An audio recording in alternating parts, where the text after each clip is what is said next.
No dia 12 de maio, o ICE realizou uma coletiva de imprensa anunciando uma ofensiva nacional, especificamente voltada para fraudes no programa OPT. Mais de 10 mil estudantes internacionais identificados, visitas a empresas em Texas, Virgínia, Flórida, New York, Geórgia, Illinois, New Jersey e Carolina do Norte. E a agência foi bastante explícita, isso é só o começo. Se você está nos Estados Unidos com F1, se tem alguém da família com essa situação, ou se você está planejando estudar e trabalhar legalmente nos Estados Unidos, este vídeo é para você entender o que de fato mudou, o que não mudou e o que precisa estar em ordem. Há mais de 25 anos, eu já orientei mais de 5 mil famílias e estudantes orientados. Eu digo com clareza, o caminho legal existe, mas ele existe estratégia e não improviso. Esse vídeo é informativo, ele não substitui a análise individual do seu caso. Cada situação tem suas particularidades, mas vamos ao que interessa. O que o ICE anunciou e o que está sendo investigado. Vamos começar pelo que foi dito, com precisão. O ICE descreveu padrões bem identificáveis de fraude. Empresas sem operação real, escritórios vazios, endereços residenciais e não comerciais usados como sede de empregadores, estudantes listados como funcionários que nunca apareceram para trabalhar, esquemas de pay to stay, ou seja, o estudante paga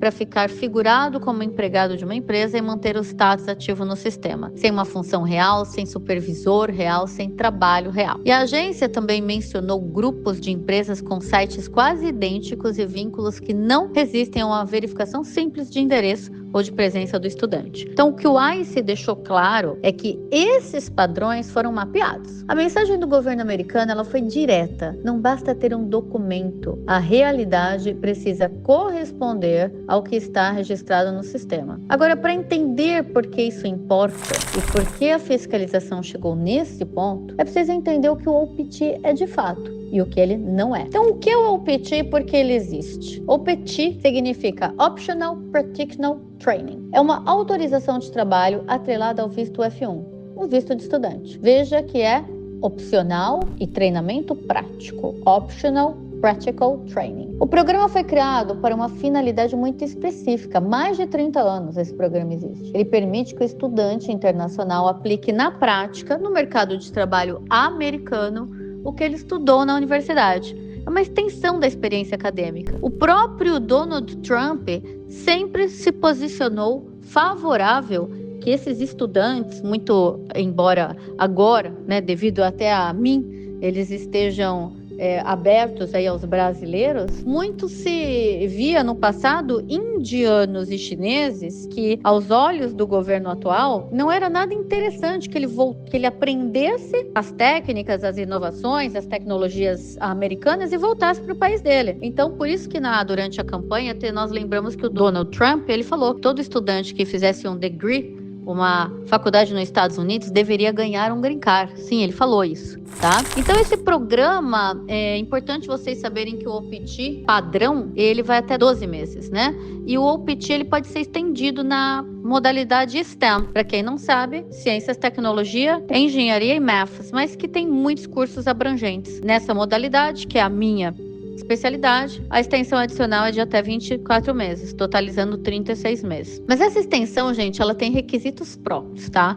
O empregador tem que estar cadastrado no E-Verify, que é um sistema do governo para fiscalização. Existe a necessidade do formulário I-983 atualizado. Existe a necessidade de supervisão real e treinamento real e uma relação direta entre trabalho e formação. Sem contar que, sim, pela legislação, o estudante pode fazer o OPT na própria empresa, desde que haja um nexo de causalidade. Esse tema é um pouquinho mais complexo e eu vou fazer outro vídeo para falar dele. Então, o OPT, ele não é um visto de trabalho independente, ele está conectado ao histórico acadêmico do estudante, a área do curso e a existência principalmente de um empregador verídico que faça sentido dentro desse contexto. E é aqui que está o ponto que muita gente não percebe. O trabalho tem que ser na área relacionada do curso, e justamente isso tem que ser justificável por escrito. É um parecer, não é simplesmente falar. E quando eu digo que a relação precisa ser justificável por escrito, isso levanta uma pergunta que muitos estudantes e família nunca fizeram sobre o próprio caso, que é: o meu emprego atual passa nessa avaliação? Eu tenho tenho a documentação que comprova isso. Gente, Estados Unidos, ele é baseado, o direito nos Estados Unidos é baseado em evidências, em documentos. Nesse sentido, por que essa não é uma pergunta retórica, né? É uma pergunta que precisa de resposta concreta. E a resposta depende do seu curso, depende do seu empregador, depende do seu histórico no SEVES, que é o órgão oficial do governo americano, e de como tudo isso está documentado hoje. É exatamente para isso que existe a assessoria acadêmica da StudyWork. A gente analisa o seu perfil de maneira gratuita, você apresenta a sua situação, o teu curso, o teu empregador, o estágio do processo, entende quais são seus pontos de atenção antes de que qualquer fiscalização chegue. O link para agendar, inclusive, está aqui na descrição desse vídeo, porque é uma análise detalhada. Não é algo que eu te mando um e-mail, um formulário e você consegue fazer dessa maneira. Existe uma conversa, é uma análise objetiva, mas também subjetiva. E continuando, porque tem um bloco nesse vídeo que eu considero mais importante, que são os padrões específicos de risco que o ICE descreveu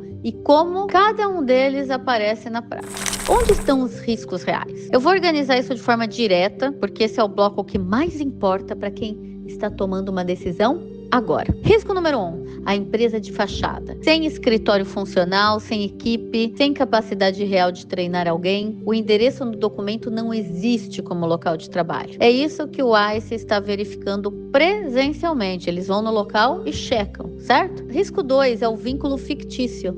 O estudante aparece no sistema como empregado, mas não tem função, não tem supervisor, não tem e-mail corporativo, não tem registro de entrada e saída de horas. Risco número 3 é o trabalho sem relação com o curso. Esse é o erro mais comum entre quem não está em esquema de fraude, né? Mas ainda assim está em situação irregular. Aceitar uma oferta por conveniência, salário melhor, localização, contatos, sem verificar esse alinhamento, ele é um risco documental real. O risco 4, documentação fraca. Carta de oferta genérica, job description vaga, o formulário I-983 copiado de alguém, de algum modelo, DSO da faculdade sem atualização, sem comunicação documentada. Ou seja, cada um desses elementos pode gerar várias inconsistências no cruzamento de dados, que hoje também é feito por IA. O risco 5 são terceirizações irregulares no STEM ou PT. O programa exige uma relação direta de treinamento entre empregador e estudante. Certas estruturas com consultorias, agências de staffing ou múltiplos empregadores sem vínculo claro podem não cumprir este requisito. Então, o maior equívoco é tratar o OPT como uma brecha. O OPT, ele é sim uma oportunidade legal, mas precisa ser tratada como estratégia acadêmica, profissional e documental, principalmente. E aqui é uma crença muito difundida que esse cenário coloca em xeque diretamente, né? E que afeta não só estudantes, mas empresas que contratam com o OPT. E o que as empresas precisam entender e o que o estudante deve fazer agora. Há anos, a contratação de estudantes em OPT era tratada pelas empresas como uma questão operacional, um processo de RH como outro qualquer. Esse enquadramento, ele mudou. Para empresas que contratam em STEM ou OPT, o empregador precisa estar no E-Verify, manter o formulário I-983 específico para aquele estudante, comprovar supervisão real e salário compatível, reportar mudanças relevantes principalmente. Isso deixa de ser apenas uma decisão de contratação, passa a ser uma questão de governança, de compliance e de reputação. Agora, para o estudante, não escolha escola ou programa apenas pelo preço. A escolha da instituição e da área de estudo precisa conversar com seu plano de carreira. Não aceite promessas de emprego sem entender a estrutura. Emprego real tem função real, supervisor real, endereço real, pagamento real e documentação real. Mais do que mais importante, guarde provas de tudo. Contratos, off letters, descrição de função, e-mails com supervisor, comprovantes de pagamento, registros de horas, comunicações com o DSO, fotos de você no trabalho e por aí vai. E mantenha o seu DSO informado. Qualquer mudança de emprego, endereço ou carga horária precisa ser comunicada à universidade. O estudante que faz tudo certo, ele não precisa ter medo de fiscalização, mas ele precisa sim estar preparado para provar que fez tudo certo. E esse ponto é a diferença entre estar certo e conseguir demonstrar que está certo, é o que leva ao núcleo dessa discussão toda.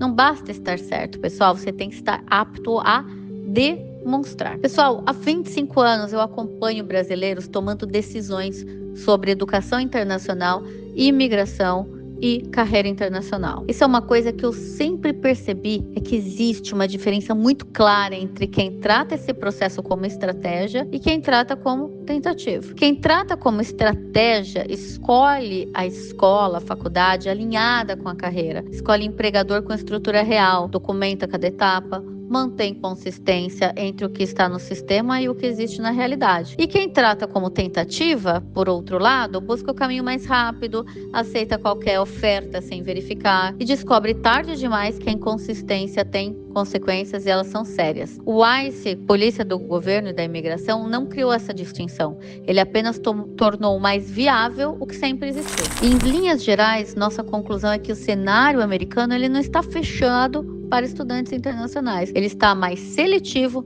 mais fiscalizado, mais exigente, evitando os abusos.